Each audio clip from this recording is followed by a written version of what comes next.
إن كان نوعك تدور على ثبات عالي من البخور وتبي يكون سعره رخيص، تعال وشوف بنفسك على عود بوكيت زراعي. ثبات عالي يا جماعة، شيء استغربت منه على الآخر.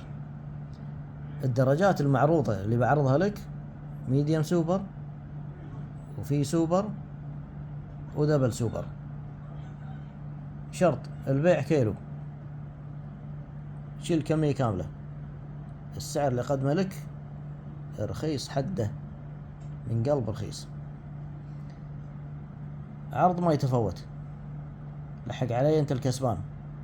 وانا اقول لك اياها بكل صراحة، ترى العود ريحته بخورية خشبية ثقيلة، ما فيها اي نوع من، يعني ريحته مو سويت، ريحته مو ناعمة. ترى حطها ببالك عدل، يعني تقول لي مثلا ريحة والله يطلع ريحة شوية جميلة سويتية، لا هي جميلة صحيح، لكن بخورية بحتة، ما فيها اي نعومة بالمرة. الريحة مو ناعمة، ترى